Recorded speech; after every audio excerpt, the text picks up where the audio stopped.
You won't believe what happened next. A rising Hollywood star kissed the king of rock and roll on screen, walked away at the height of her fame, and, decades later, finally told the truth about what their relationship really was. If you think you know the story of Dolores Hart and Elvis Presley, think again.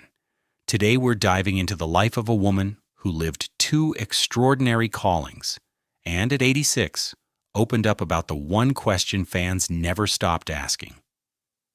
Let's start where the spark was lit.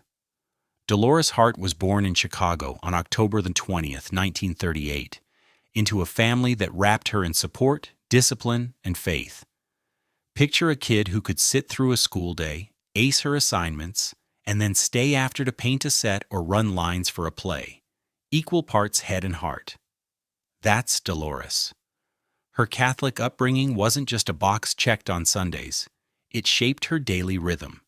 She felt grounded by it, encouraged by it, and, without knowing it yet, guided by it. College sharpened that edge.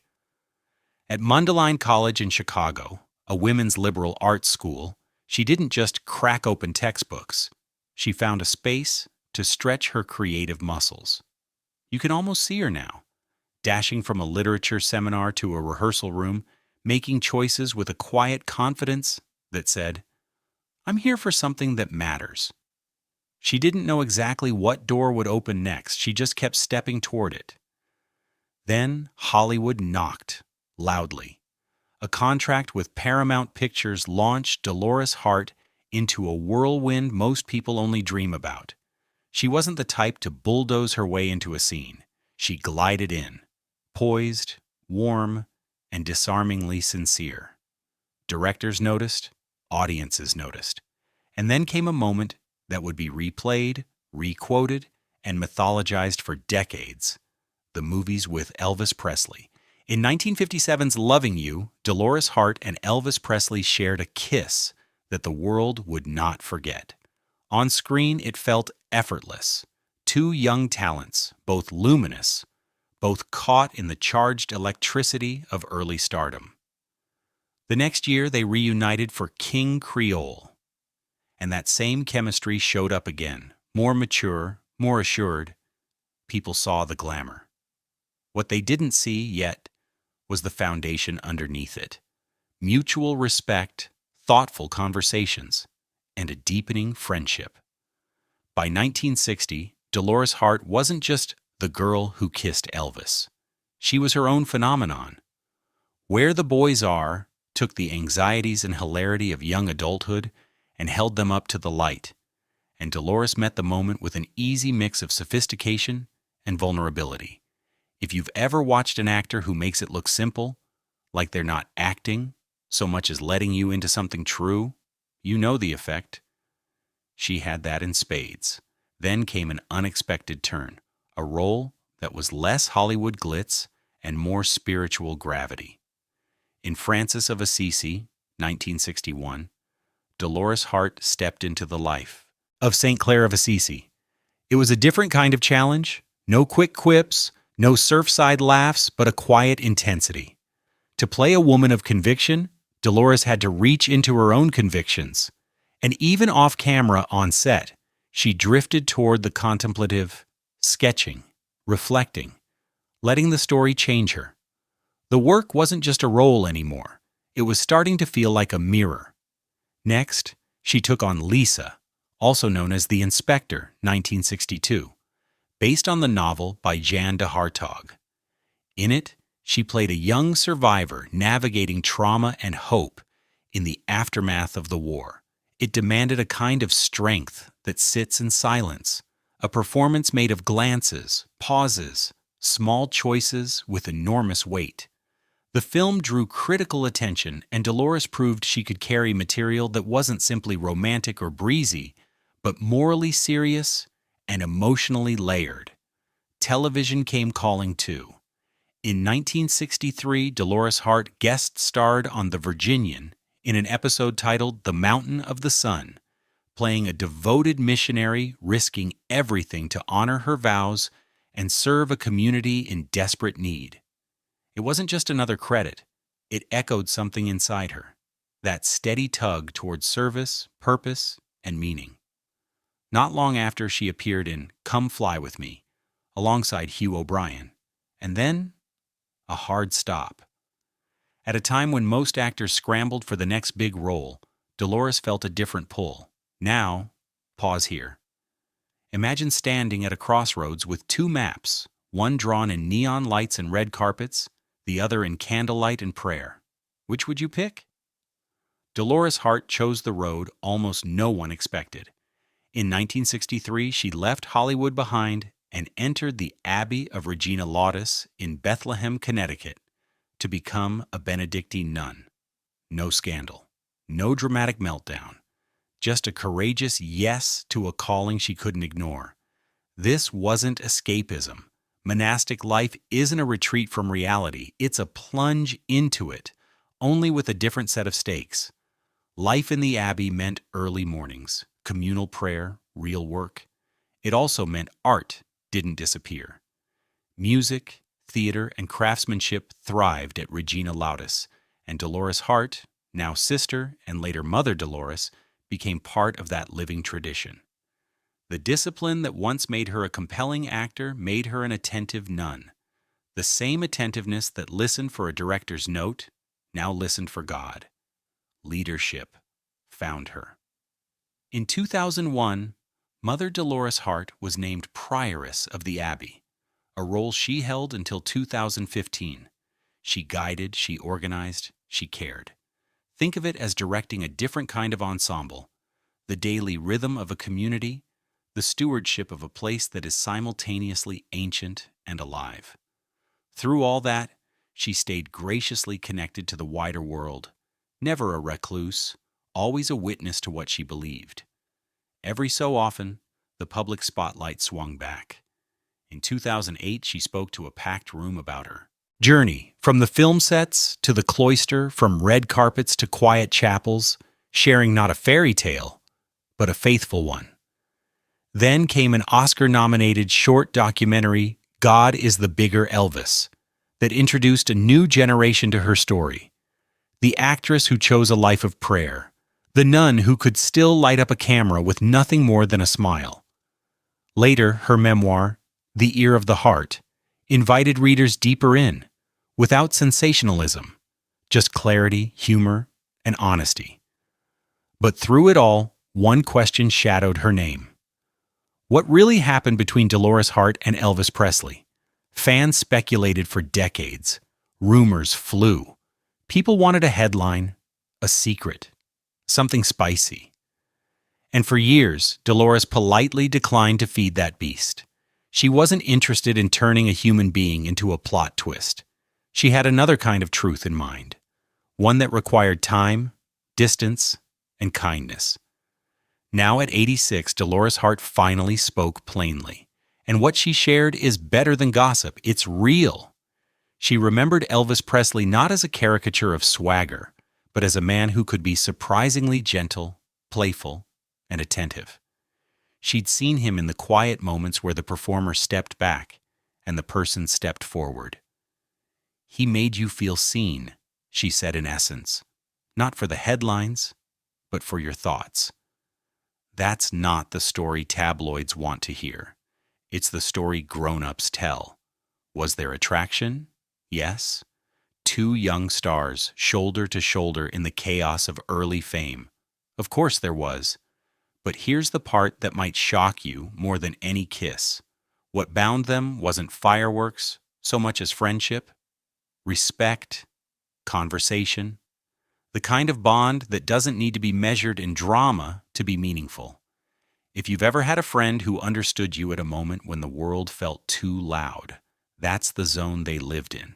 And what about the decision that changed everything? Her calling to religious life. Here's where the story refuses to bow to cliché. Dolores Hart didn't run away from Elvis Presley or from Hollywood. She ran toward a vocation. That's a crucial difference. She wasn't rejecting someone, she was answering someone. Now, how did Elvis Presley take that? Not with anger, not with sulking, with a surprising maturity. He got it. He respected her choice because he respected her. That piece alone upends a lot of lazy assumptions. Their connection didn't vanish the moment she stepped into the Abbey gates. It transformed. It settled into memory, the kind that shapes you, not haunts you. Dolores Hart often says that time with Elvis left a mark, not of scandal, but of joy. He reminded her that life can be both playful and profound. He proved to her, maybe to himself too, that fame doesn't cancel out the possibility of tenderness or respect. Let's get real for a second. Fame is a machine that chews up nuance. Two young stars share a screen, and suddenly the world wants a hashtag, a label, a gotcha. But real people don't fit neatly into the boxes we draw for them. Dolores Hart watched that machine up close and then chose a life where labels mattered less than love.